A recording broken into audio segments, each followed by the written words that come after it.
नमस्कार, मैं राजीव कुमार विजन बिहार से। देखिए, आईएएस रंजीत कुमार बीपीएससी शिक्षक बहाली पे क्या क्या कैसे कैसे करना है, पैटर्न की पूरी जानकारी दे रहे हैं। किस तरह का सवाल आएगा, क्या आएगा, पूरी जानकारी वो अपने वीडियो में दे रहे हैं। छोड़ जाते हैं उनके वीडियो के साथ। मेरे चैनल को सब्सक्राइब ज़रूर करें दोस्तों। नमस्कार। निश्चित रूप से एजुकेशन डिपार्टमेंट में रहा था और शिक्षकों से पूरे बिहार के से जुड़ाव इतना ज़्यादा है कि अब ऐसी स्थिति आई है जब प्रिपरेशन की तो कौन आपको गाइड करे, तो मुझे आना पड़ा क्योंकि इतने सारे कॉल्स और मैसेजेस आ रहे हैं दिन रात कि मैं परेशान हो गया हूँ। तो आप लोग परेशान मत होइए। जब मैं परेशान हो गया, आप लोग खुश रहिए। मैं आपको गाइड करूँगा किस तरह से आपको करनी है, क्योंकि आप सभी मेरे लिए आदर्श हैं। नमस्कार। तो बीपीएससी द्वारा शिक्षकों की अब नियुक्ति बहाली होनी है और इसको लेकर हमने एक वीडियो और एक प्रोबेबिलिटी वाली वीडियो हमने बनाई थी। उसके बाद आप लोगों का रिस्पांस काफ़ी पॉजिटिव रहा।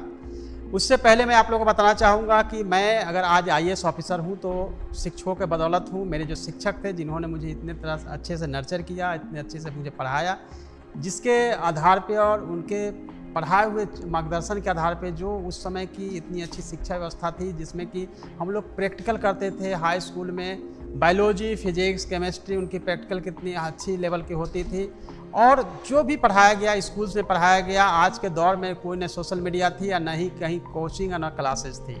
तो गुरु हमारे लिए और शिक्षक जो है हमारे लिए बिल्कुल हमेशा आदर्श हैं और कहा भी जाता है कि शिक्षक ही देश के निर्माता हैं, क्योंकि जैसे शिक्षक होंगे वैसे उनके शिष्य होंगे और जैसा शिष्य होगा वैसा हमारा भारत देश होगा। ऐसे में बीपीएससी द्वारा जो एग्जामिनेशन ली जानी है उसको लेकर काफ़ी प्रयास है, अभी प्रोसेस अंडर प्रोसेस है और जो भी आपको बताया जा रहा है वो सभी अनुमान के आधार पर ही बताए जा रहे हैं। जो न्यूज़पेपर आज भी सभी न्यूज़पेपर में जो न्यूज़ है वो अलग अलग आए हैं। तो सुबह से आप लोगों ने कॉल किया, कहा कि सर कुछ आप अपना मार्गदर्शन दीजिए। तो चूंकि शिक्षकों से मेरा जुड़ाव और लगाव कंटिन्यू आप लोगों के साथ रहा है, तो निश्चित रूप से मेरा भी यह फर्ज बनता है कि आपको मैं अच्छे से गाइड कर सकूं। तो गाइड करने से पहले आज के कुछ जो न्यूज़ के हेडिंग और हेडलाइंस है उस पर बात कर लेते हैं। ये जो आप हेडलाइंस देख रहे हैं जिसमें कि स्कूलों में 2.5 लाख से अधिक शिक्षक भर्ती परीक्षा के प्रश्न हो सकते हैं वस्तुनिष्ठ। जैसा कि मैंने पिछले ही वीडियो में बताया था, क्योंकि अगर आपको जल्दी एग्जाम प्रोसेस को पूरा करना है तो ऑब्जेक्टिव ही टाइप के क्वेश्चंस पूछे जाएंगे, ये तो है ही। लेकिन उसके बाद यह कहना कि ये क्वेश्चन निगेटिव होगी नहीं होगी, किस तरह के क्वेश्चंस पूछे जाएंगे, तो इस पे अभी मंथन चल रहा है। हम डिटेल में इसको देखेंगे। जैसे अगर डिटेल में देखते हैं तो इसके क्लास 1 से लेकर 12 के शिक्षकों की भर्ती के लिए बीपीएससी से होने वाली परीक्षा पैटर्न और सिलेबस सहित विभिन्न मुद्दों पर शुक्रवार यानी कि कल इस पर चर्चा हुई। चर्चा जो हुई है वो है बीपीएससी, जीएडी और निश्चित रूप से एजुकेशन डिपार्टमेंट, तीनों विभागों के बीच जो चर्चा हुई। चर्चा के बाद उसके सिलेबस पे बातचीत की गई।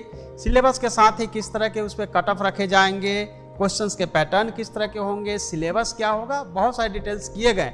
लेकिन अगर कोई भी आपको बताता है कि इसमें अभी कुछ फाइनल हो गया है तो ऐसा कुछ नहीं है, क्योंकि फाइनल होने से पहले कई स्टेजेज हैं जिसको देखना पड़ेगा।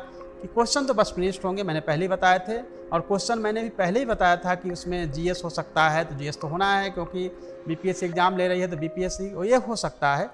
साथ ही ये हो सकता है क्वेश्चन का लेवल किस तरह का होगा। तो मैं एक बातें आपको आसपास बताता हूँ कि चूँकि शिक्षकों के लिए भर्ती के लिए जो एग्जाम्स होने हैं उसमें जो क्वेश्चंस होंगे वो होंगे 2 टाइप के। एक क्वेश्चन होगा जिसमें कि बिल्कुल ही ABCD होगा, क्वेश्चन 1 लाइनर होगा और फिर आपको ऑप्शन ढूंढने होंगे। दूसरे टाइप का क्वेश्चन इसमें मैचिंग होगा, ABCD 1 2 3 मैच करके कूट मिला के फिर आपको आंसर देना होगा। लेकिन स्टेटमेंट वाले क्वेश्चंस जो है उसकी पॉसिबिलिटी इसलिए नहीं रहती है क्योंकि जैसे ही स्टेटमेंट वाले क्वेश्चंस आएंगे क्वेश्चन होंगे टफ और ये यूपीएससी स्टैंडर्ड और बीपीएससी के ऊपर के लेवल का होने लगेगा। तो मुझे जो लगता है उसके मुताबिक यही होना चाहिए कि 2 क्वेश्चन इस टाइप के होंगे। और हाँ, ये है कि टीचिंग एप्टीट्यूड में जो क्वेश्चंस होंगे वो स्टेटमेंट वाइज होंगे, बट इजी और छोटे छोटे स्टेटमेंट होंगे जिसको कि सॉल्व करना बहुत ही आसान होगा। तो चलिए आज जो न्यूज़ मार्केटिंग में जो चीज़ें आई है उसको पहले आप लोगों का स्पष्ट कर दें, क्योंकि काफ़ी दुविधा है आप लोगों के बीच कि 1 से 12 तक के परीक्षा एक साथ लिया जाए या फिर अलग अलग लिया जाए। देखिए, अगर अपनी अपनी राय होती है, लेकिन कभी भी एक साथ अगर एग्ज़ाम लिया जाएगा तो जो लेवल है वो एक हो ही नहीं सकता है। क्वेश्चन जो है वो अलग अलग होंगे। ये भी पॉसिबिलिटी इसलिए है क्योंकि जो प्राइमरी के लिए है, जो माध्यमिक के लिए है और उच्चतर माध्यमिक के लिए, तीनों के लेवल अलग अलग होते हैं।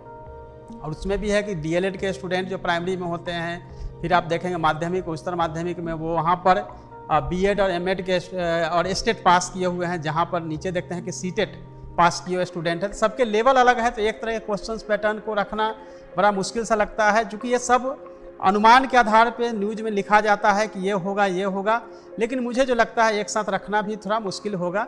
अलग अलग ही होनी चाहिए। जो नियोजित शिक्षक उनके तो अलग हो गए। कट ऑफ मार्क्स को लेकर भी कि कट ऑफ मार्क्स एक इतना होना चाहिए, बार बार लिखा था 45% रिजर्व कैटेगरी या 50% जनरल कैटेगरी का कट ऑफ मार्क्स निर्धारित किया जा सकता है। देखिए, कट ऑफ मार्क्स जो है दो तरह का। कट ऑफ आप यह कर सकते हैं कि कट ऑफ मिनिमम डिसाइड हो सकता है कि हमें जो है कट ऑफ 50 या 45 हम अलग अलग कैटेगरी के हिसाब से रख सकते हैं। लेकिन अगर क्वेश्चन ईजी होगा तो, और अगर हमें सीट जितनी वैकेंसीज है तो कट ऑफ तो हो सकता है 60 भी जाए, 70 भी जाए, 75 भी जाए। या अगर आपने क्वेश्चन बहुत टफ पूछ दिया तो हो सकता है कट ऑफ जो है वो 25 और 30 ही चला जाए, जितनी सीटें हमें भरनी है। तो कट ऑफ कैसे डिसाइड हो सकता है कि इतना कट ऑफ रखेंगे?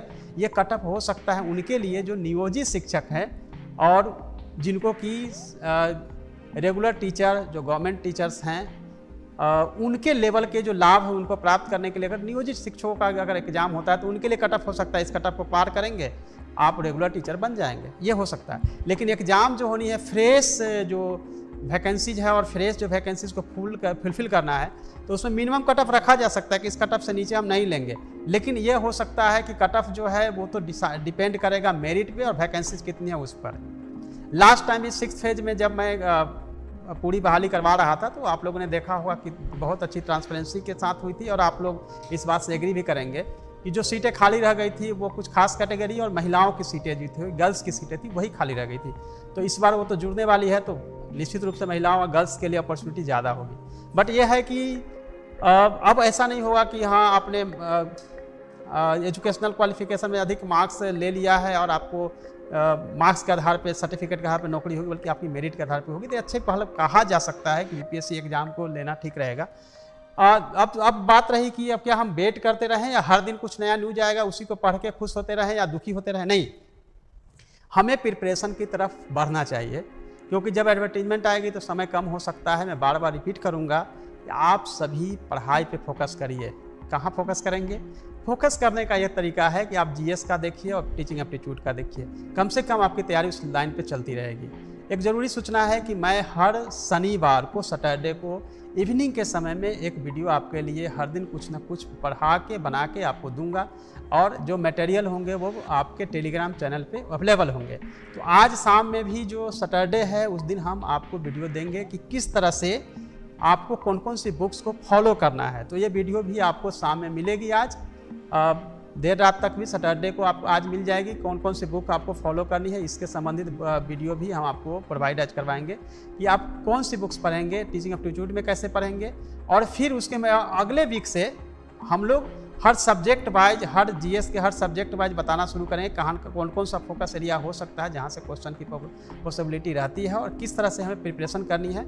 आपको सिर्फ करना यह है कि हर सैटरडे को आपको ये हमारे चैनल पे जो वीडियो आएगी उसको आपको देखना है। और इतना लगाव क्यों है? क्योंकि निश्चित रूप से एजुकेशन डिपार्टमेंट में रहा था और शिक्षकों से, पूरे बिहार के शिक्षकों से जुड़ाव इतना ज़्यादा है कि अब ऐसी स्थिति आई है जब प्रिपरेशन की तो कौन आपको गाइड करे, तो मुझे आना पड़ा, क्योंकि इतने सारे कॉल्स और मैसेजेस आ रहे हैं दिन रात कि मैं परेशान हो गया हूँ।